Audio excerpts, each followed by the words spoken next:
Hello everyone, my name is Kevin Flowers. I'm a senior reporter here at the Erie Times News, GoErie.com, here with Mayor Joe Schember. And thank you, Mayor, for joining us today. My pleasure, Kevin. Thanks for having me on. Yeah, not a problem. We really appreciate it. Wanted to talk to you a little bit and expound on the story that I just wrote that appeared in Sunday's paper on your first 100 days in office, kind of how you're approaching the job. We use kind of multiple voices and yourself to tell that story. Talk to us a little bit about how you think your first 3 months and change on the job's gone this far and the things that you're focusing on. First of all, your story I thought was very good in Sunday's paper. It gave, I think, a good picture, and I appreciate that. You know, we are in a very steep learning curve, to be honest, right now. My mayoral staff and I are all brand new to this. You know, I had a little time on city council, but the executive side is very different. But I can tell you, we're working hard and enjoying every minute. One of the main things I'm trying to be is open, honest, transparent, accessible. That's the way I want to be as mayor. Ideally, I'd like every resident of the area, not just the city, but the area, to feel they can talk to me if they have an idea, or if they have a question, and know that I'll listen and respond. I know I can't make everyone happy. I'm committed to every decision I make will be what I believe is best for Erie long term. That's what I want to do. And just because somebody disagrees with me on an issue or vice versa, it doesn't mean I don't respect them, and I will never speak negatively about anyone. Although, again, we may disagree on issues, and that's kind of just comes with the territory. All right, the big takeaways that you've found so far in terms of actually doing the job as opposed to being a candidate, what have those been? The big takeaways is just being out, again, and being accessible and talking with people. I'm still not used to the fact that when my wife and I go grocery shopping, 15 people stop me. It takes us a half hour longer now to buy groceries than it used to, but I really enjoy it, and I find it very invigorating. And sometimes Rhonda, my wife, gets a little impatient, like kind of waiting for me to finish a conversation or whatever when we're doing something else at the time. But I really do enjoy it. And I'm getting positive feedback from people about my accessibility, the fact that I'm out at events, they're seeing me out, and I want to continue to do that. Now, some people have been warning me, Joe, you got to pace yourself, you can't keep this pace up. But I do find it very energizing and invigorating doing it. I do sleep well at night when I finally get to bed and get some sleep, but the next morning I'm always ready to go again. When you talk about pace, what are the priorities? What are the things that are driving that pace right now? What are the initiatives that you feel that you had to jump on within these first couple months? Yeah, the number one thing is more good family sustaining jobs in Erie. I think, and I know it's an oversimplification, but I really think if we had a plethora of really good family sustaining jobs, a lot of our other problems would go away. Whether it's poverty, whether it's crime, and I know it's kind of a generalization, but if our youth in school, in the public schools, can see, hey, if I study, if I learn, I can get a good job, and I can own a home, I can get married, have a family. I mean, if they can see that possibility, it opens up so much more to them. And that's kind of what we're trying to do. We're trying to build opportunity, restore hope, and transform Erie. And my goal is that by the time I'm done, Erie's transformed for generations to come. Well, but that's a huge task. So what are the specific ways that you think you can accomplish it? One of the important things we're doing is trying to change the service culture at City Hall, to give City Hall a world-class service culture. And we've done some things that are very simple, but they've been effective. One is the 2010 rule. And I started doing this when I first started. And the 2010 rule just means when you're 20 feet away from somebody, you make eye contact and smile. When you're 10 feet away, you say something. You know, whatever you're comfortable saying. There's no magic words or anything. How you doing? What's up? Or whatever you're comfortable with. And that starts to build a relationship. When I started to do that when I first took office, before I announced this to the whole staff, people would kind of look at me like, hey, what's going on here? The mayor's talking to me. And now people are used to me doing that, and they're starting to do it as well. And in fact, I enjoy it so much when I'm walking around downtown, I try to get eye contact with people coming the other direction and talk to them. Another thing we've done is every city employee now wears one of these badges. That's so people visiting City Hall know who the employees are and who they can ask. And I believe it's making a difference in terms of how our citizens respond. Another thing I'm proud of in terms of the culture at City Hall is the diversity of the mayor's staff, number one, and we're trying to build diversity in other areas as well, particularly police. It's a major goal of ours that we're working Talk hard a little on. bit more about the initiatives that you plan to accomplish that goal. Okay, there's of course a thing called Unified Erie, which has been around several years, and we've jumped into that with both feet. I'm fully committed to it. My police chief, Dan Spizzarni, and his command staff are fully committed to it. And the whole idea is community policing. Police should do more than just arrest people and put them in jail. The 99.9% of citizens that are good, honest people, they should feel a relationship to the police. And I can tell you honestly, if I'm driving down the street and I see a police car, my foot automatically comes off the gas pedal because I'm afraid, am I going too fast? Are they going to pull me over? You know, so there's that kind of natural feeling about the police. But as I've gotten to know them now as people, you know, they are good people. They want to do what's right, and we want them again to do more than just arrest people and put them in jail. We want them to have a good relationship with, again, the 99.9% of us that are good, law-abiding citizens and want what's best for our community. So we do have, in early May, we have one of the call-in sessions coming up. That's where the police have identified, and not just the Erie police, but all of law enforcement. You know, the district magistrates, the state, the federal, the county, sheriff, all work together to identify young people. They happen to be all young men who may be kind of drifting towards that life of crime in a gang. Mm-hmm. And they're not necessarily active members of the gang yet, but they could be going in that direction. We pull them in, and I'm going to be speaking at this. I'm really looking forward to this. And there's two things we're trying to accomplish. Number one, get them to see they have opportunity, much better opportunity, if they don't go down the life of crime and violence. And number two, to warn them, you know, we know who you are, we know what you're doing. That's what law enforcement here will do. And if you keep doing it, you're going to spend a lot of time in jail, which is not a good use of your time. We talked a lot about, too, not only for the 100 Days piece, but it is a separate story with my colleague Tim Holland on the pilot program for community policing. And can you explain a little bit about how you hope that gets at the levels of distrust, the breaking down barriers, because you yourself have admitted those exist between much of the community and law enforcement. So how do you get at that? That's right. This Strengthening Community Police Partnerships is this initiative that's going to take place just in about 2 weeks now, actually less than 2 weeks, about 11 days up at Mercier's. We're having an all-day session. There are 8 groups that we're bringing together. We've identified people, we've invited them, we're hoping we get a good response. These 8 groups are things like students, police patrol officers, a minority group, a group of business people.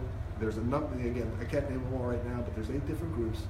They'll be in their groups, we'll do an introduction and a welcome, and then in the groups, they're going to be given basically 2 questions. I'm not sure exactly how they'll be phrased, but there'll be something like, what do you like about the police? What are they doing that's good?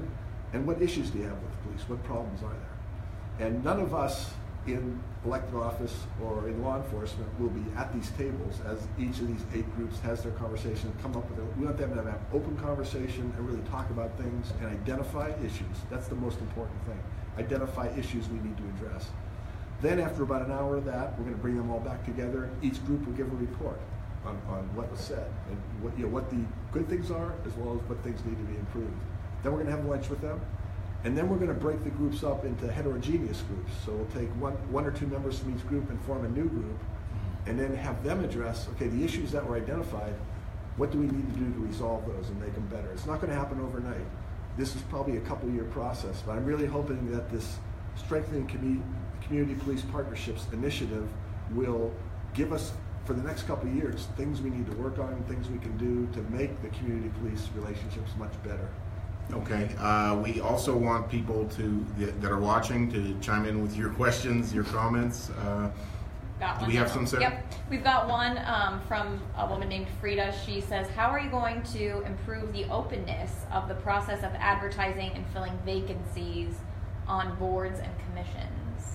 To be honest, that's not something I've given a lot of thought to. I'm trying to be open and honest and out there talking with people. I certainly would encourage anyone watching or anyone listening to this to let me know if you're interested in doing something. I'm open to that. Another thing I'm committed to is diversity of the staff. It shouldn't be all white men on any board or commission or whatever. It needs to reflect the diversity of the community. I think that's really kind of what I was going to ask you, Mayor. It's going to dovetail off of the viewer's question is, you yourself, when you have appointments coming up, how do you plan to handle those? Okay, it'll be similar to the way I staff the mayor's office. I'm really proud of the diversity of that staff. We have a new American who was born and raised in Indonesia and had a great career over there. We have an African American. We have a couple of women. We have a young millennial. I always say I'm the only old white guy on the staff, which I'm kind of proud of that there's only one of me there. And this staff is all committed to working together. So I'm really looking for people that have that open outlook on life, that don't have, as much as possible. And I think we all have some prejudices or whatever that just are kind of there.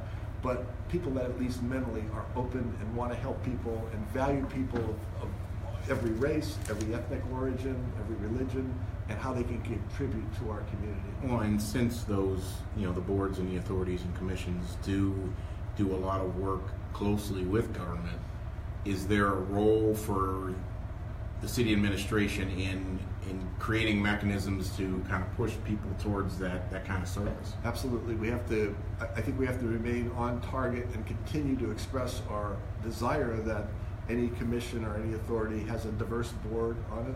I know the Erie Metropolitan Transit Authority just appointed a new member, and I can't remember his name, but he's an African American professor from Edinburgh University, which I just learned this today. I'm very happy that he's now on the MTA board and will have an impact on what happens there. We've got another question? I've got another question.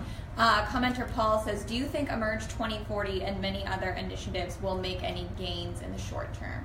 Yeah, I think Emerge 2040, which is a countywide planning program, I think is good, and we certainly support that.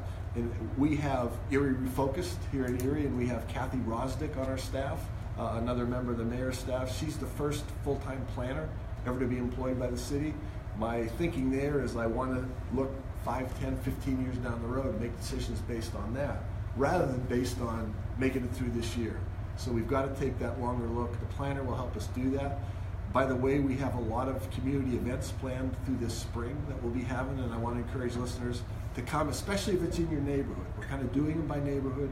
We're going to present what Erie Refocus tells us to do, but then we want the neighbors' input does this work in your neighborhood? Is there something different you'd like? How would you like this tweaked or changed to really make your neighborhood better? Mayor, do you see areas, whether it be housing or transportation or whatever, where there's obvious synergies between the Emerge 2040 plan and Erie Refocus, something that the city and county could work in collaboration on? Kathy Dahlkemper and I are committed to working together and also building a good relationship with the county council as well.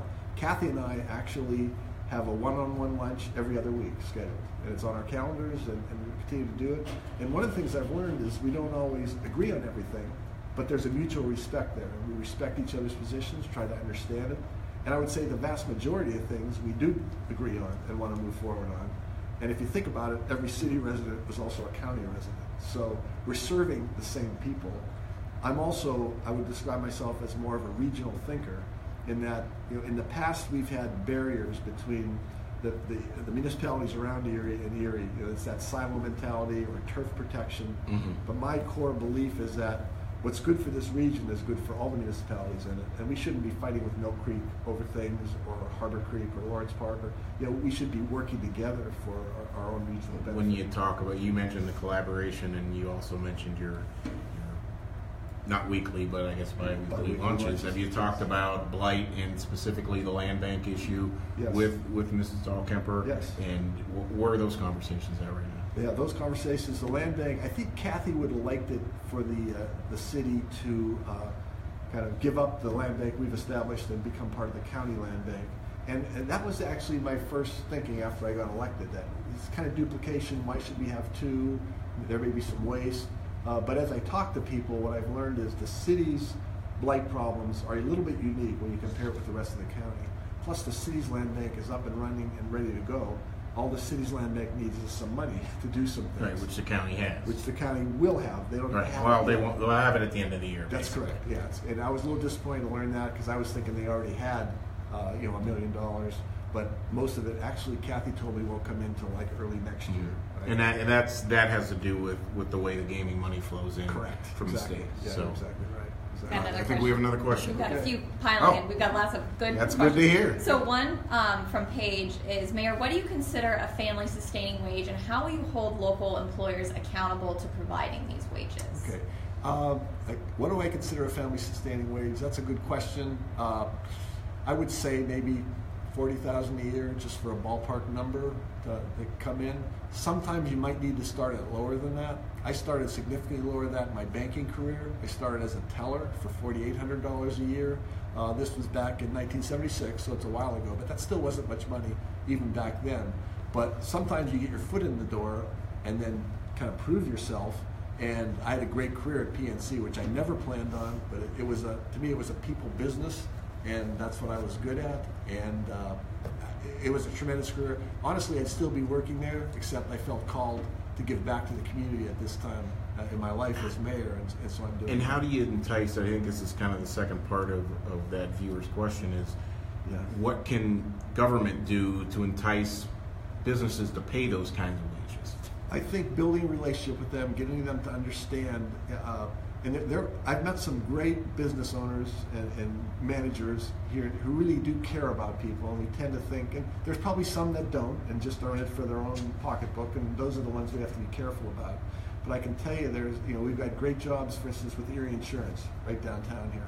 I'd expect, I don't know this for a fact, but I expect every job at Erie Insurance would be a family-sustaining job based on what I know about the company and what I know about the leadership of the company. And again, you're not going to make $100,000 starting, but you get started, you prove yourself, there's always opportunity going to be there for you to advance and do better. Okay, we have another This is a good question, yes. Okay. Jeff says, with the digital marketing manager starting soon, if they've not already, what kind of messaging changes can we expect from the city? You'll definitely, that's a great question, and that's an area we've been weakened in these first 3 months. We've done some digital marketing, but not much at all. We're hoping to announce that position by the end of this week. We're still kind of grappling between a couple people in terms of who's the best person for this. We actually had 75 applications for it, and so we had a great influx of applications. We've interviewed several that are very good, and now we're kind of debating who's the best one, and we're debating what our next step is. But that person will be full-time digital marketing, which we don't have now. The rest of my staff, I can tell you, they're not working 40-hour weeks. They're working 50, 60-hour weeks, working hard, but they're also trying to squeeze in time to put things on Facebook and that sort of thing. So having somebody whose full-time job it is to do that will be good. We'll be able to stream like this events, such as our weekly news conference, which people are having trouble finding. So we'll be much more accessible in the digital area than we are now, and that's really important. Did the need for, and need kind of be in my word, the desire for that particular position come from, you had mentioned to me in a couple interviews, conversations that you'd had out in the community, especially with middle and high school students who talked about how they get information about what's going on. Was that kind of the impetus for a position like this? Because you actually had kids and teenagers tell you that basically where they get their information from, and that's how they find out about what's going on anywhere, including the city government. Yeah, that's absolutely right, Kevin. I mean, and they're the future of Erie, those kids. So we need to reach them in their early teens and get them to start thinking about things and seeing the possibilities, and again, understanding and having hope that they can do well here in Erie. So that was a big part of it, but I'll tell you what really pushed me was my staff. Because again, they're working hard. People like Renee Lamus, Aaron Wonke, they're the ones that are doing a lot of this stuff, and they're at their wits' end trying to keep up. Have you looked at what a lot of other cities are doing in that area as well? Yeah, my staff has done that, and we've got some great ideas in terms of what this person will do, and we're really anxious to get this person on board and running up and running. And that's one thing that I've found that in looking at this and writing about this, that a lot of cities do have those digital positions now and have revamped websites, have put a lot more public information online, those kinds of things. Is that where you hope this position will take the city? Absolutely. This person, we also want to redesign the website. That probably won't be this person's responsibility. We'll probably contract with a firm to do that, but to bring the website up to speed and make it much more accessible and easy to use. But then our digital media coordinator will also be working with the website to put information there. They'll also be working with our public access TV station to get more and better information in a better format on that. Another question? Yeah, we've got tons. Oh, okay. I like it. I'm trying to kind of sift through these here. So we have somebody, a commenter, John. What do you plan on doing about the rental registration program, and how do you get landlords to comply? and impose any fines for those who don't comply. One of the things we spend a lot of time doing here in these first 3 months is meeting with the landlord registration officers, and we've had some great conversations with them. They, people think they don't support the inspection program, but they really do. They recognize the importance of it. They want it done right. They just want more accessibility to information and understand what we're doing. And I'll be talking with City Council next week about a proposal of how we want to move forward with it, where we're going to extend if a landlord's property is inspected twice, that would be over 4 years. We do it once every 2 years, and they pass both times. Then we would extend longer before their next one, and they pay less each month each year than they pay now. Right now they're paying $40 a year. We're still kind of negotiating price and all that, but it would be a lower amount that they would have to pay, and they would only get inspected once every 4 years. And if they pass after 4 years, they'd stay on the 4-year. And by the way, passing rental inspection doesn't mean when the inspector comes, everything is as it should be. It means that it could be that, but if they find issues like maybe a smoke detector isn't working, or they have something's wrong with the electrical system, if the landlord gets it fixed and then calls the inspector back, and the inspector comes and sees, okay, everything's okay, that's still passing the inspection. So it's something good landlords will do, and again, the vast majority of our landlords are very good people as well. We do have some that are in it for the money and don't take care of things, and those are the ones we want to go after. Mayor, we've covered this extensively, but somebody asked, Leah asks, why won't you hold a public hearing about the McBride Viaduct, and what's your opinion on the New York Times article written about it? I was disappointed with the New York Times article because we spent a couple hours with him when he was in town. He also sent us a detailed email that we answered in great detail. He didn't use one item that we told him. We almost feel like he had the story written before he even came to Erie. What was the first part of the... public meeting. Public hearing. There have actually been 3 public hearings. This is a long process that's been going on for, I think, about 8 years. And not only have there been 3 public hearings already, but every resident in the area of the viaduct was sent a letter, and there were some private meetings just for residents of the area. Bottom line, we don't have the funds to fix the viaduct and make it accessible. The main problem in that area of the east side, in my opinion, is east-west pedestrian safety across the Bayfront Highway. When I drive up the Bayfront Highway and I get south of 12th Street, I almost always see like a kid on a bike out in the Bayfront Highway. I've actually seen people with baby carriages trying to get over the median to get across. We need to if we're to spend money up there, it should be on east-west safety for pedestrians, not on a duplicate walkway that's already there. This is kind of a fun suggestion. Somebody said, we live on the lake. How cool would it be to have an aquarium, like on the bayfront? I don't know if you've put any thought. That's one that's been going kind of out there for a while. You're right. So. It's been talked about a lot. It's never happened. We definitely need something on the bayfront to attract people down there. I'm happy that John Melody is going to be having a restaurant in the parking ramp for the Marriott down there. Because his restaurants are great, as everyone knows. He's going to draw people down there. That's going to mean other businesses are going to want to go down there as well. So that's pretty exciting. One of the things that, and maybe this helps the person who posed the question, but one of the things I found out when I wrote in detail about the aquarium issue years ago was that in most locations where they have these aquariums, they're run by a nonprofit or a foundation or something like that, and they're not self-sustaining financially, which unless you have something subsidizing the operation of that aquarium, they're pretty hard to. They don't make money. They usually don't make money. Yeah. So we have a comment that kind of goes off of that. So sure. Commenter Elspeth says taxpayers have been subsidizing private development for years. What is the plan to get taxpayers some return on their investments? Good question. Yeah, and we definitely want to do that. When we had a full 10-year LRTA, and what LRTA refers to property tax, and as you know, we all pay a city, a county, and a school district property tax. If you own any property, whether it's personal residence or a business, you're paying property tax. What the LRTA does is if you improve your property, say you add a new room to your home, or if you build a new building, you don't pay the additional tax you pay on the improvements for 10 years. We had that back when I was on city council. And there was all kinds of construction going on in Erie, and a lot of it was businesses creating new jobs. We went to a more complicated LRTA. There's actually a couple different districts now, and it's not full for 10 years. It goes up 10% a year, what you pay, or 20% a year for 5 years, and construction has just fallen off.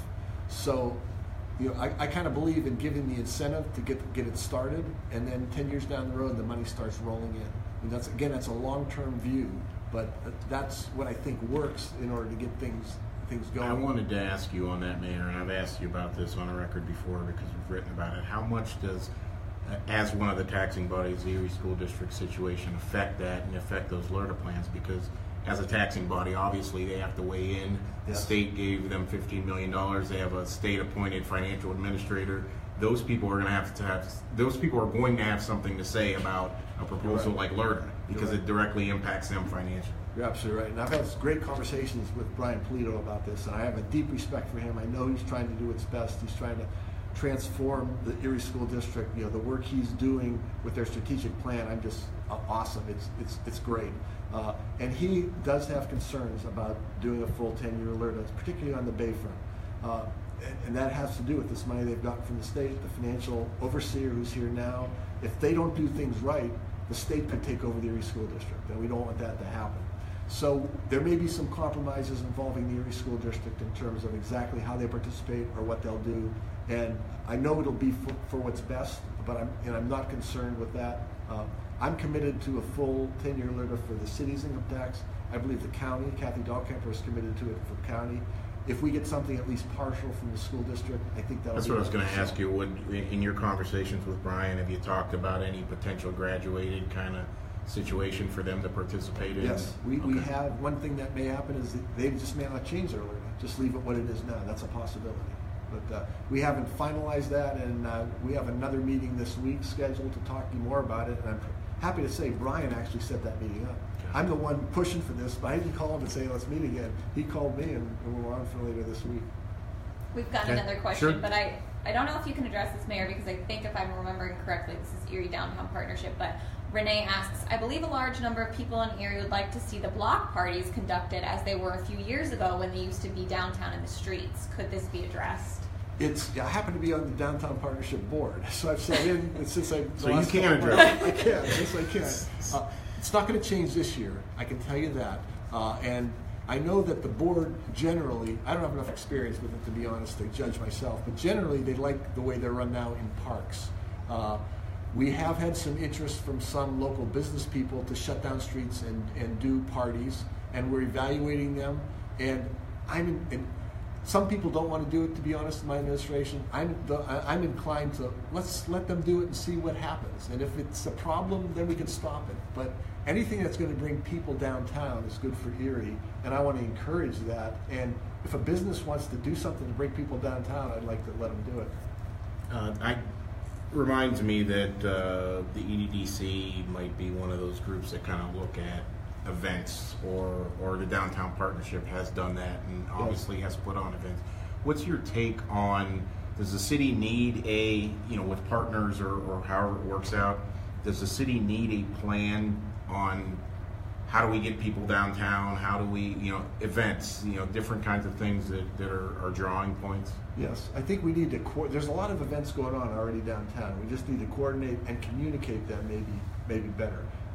Things like big events like Celebrate Erie, Roar on the Shore, obviously people know about them. Mm-hmm. But almost every weekend there's something going on downtown. There's car shows and things like that. I think we need to do a better job communicating, and if we can do more, the more we can do, the better. I want to do things that are going to help the downtown businesses, the restaurants, the pubs, the breweries, and that sort of thing. And just make the downtown alive. EDDC will have a big impact on improving the downtown, making it world class, which again will make people want to come down here and see things and take part in things. They're a huge part of that.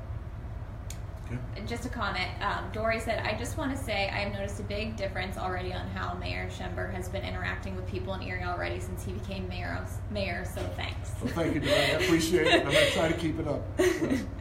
So, on that note, Mayor, we've got about 5 minutes left in the chat. How can people, you've been so transparent and public, and she just said agree, about better communicating accessibility. How can people contact you, or if they want to, outside of this Facebook Live chat? Yeah, in terms of a phone number, it would be 870-1200. That will go to my executive assistant, Nika Astari Carpenter. She's the new American who came over from Indonesia. By the way, she was a lawyer and a judge in Indonesia before she came over here. She's also my executive assistant, as well as being liaison of the minority community. And she's a super worker. She's at things in the evening, on the weekends with me. She's doing a great job. I'm really fortunate to have her. But call Neekin, that's the best way, and say you'd like to meet with me, what it's about. Neekin will talk to me. We'll try to set up a time. Anything else, Kevin, you want to add? Or just want to give you, Mayor, the chance to explain any more of the agenda to the public. Why don't you talk a little bit? What I heard a lot in doing that 100-day story was about visibility and about the energy, and even some of the longtime people in City Hall said there's a different vibe. Yeah. How do you keep that going? You had mentioned pace, and you had mentioned that people have said to you, yes. well, how do you keep that going? Explain how you plan to proceed. I plan to stay very active. Again, we're in a very steep learning curve now, so I don't plan to change anything in terms of what I'm doing or how much I'm out there for the first year at least. And I apologize, Rhonda, if you're watching, that's my wife. She's one of the people who's trying to get me to slow down a little bit. But people are warning me, hey, you're going to burn out, you can't keep going so fast. But I find it energizing, to be honest. And I do sleep well at night when I finally get to bed. And another thing I do is exercise regularly. It's very important to me. And early in the morning, usually about 5:30, I'm over at Iron Oxygen in West Erie and going through my routine there. And that keeps me going. I'm also trying to eat a little bit better than I normally do. And so my intention is to keep up this pace at least for a year and then kind of evaluate and see where things are. My staff and I, we're all going through this for the first time, so we're learning a lot. And we are, we're modifying what we do as we go, but I don't want to make any major changes until we've done it a year and see, okay, how can we do it better now? How can we improve? I don't want to slow down just to slow down, because, our time is limited, and I want to make some major changes in this community. The saying I keep using is we want to create opportunity, we want to build hope, we want to transform Erie. So my goal is, whenever I'm done being mayor, it's going to be a transformed city left for future generations, not for the next 10 years, but for future generations. And just finally, what's the best way to do that, to build the community buy-in, especially when there are skeptics, there are people that have seen failed projects, Sure. there are people that have seen mistakes made by government before. What's the best way to approach that? Well, again, trying to stay open, honest, accessible, and transparent in everything we do. When we want input, I have no doubt, we're human beings, we're going to make mistakes, that happens. But if I make a mistake, I'm going to say, hey, that decision I made was wrong. I'm going to say it publicly, and now we're going to change to this moving forward. So I'm not in this for any personal gain.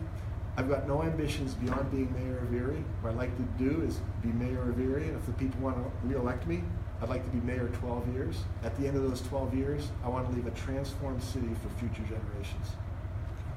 Just confirm Rhonda is watching, because she just commented that Joe's energy is real. And Hi, wants Rhonda. it. All right, Kevin, you want to wrap it up? No, Mayor, we really appreciate having you here. Thanks for having me. And hopefully we'll do this again. I'm sure we'll have another story that would prompt the kind of good discussion that this one has. Sounds good. Love to do it. Do it again.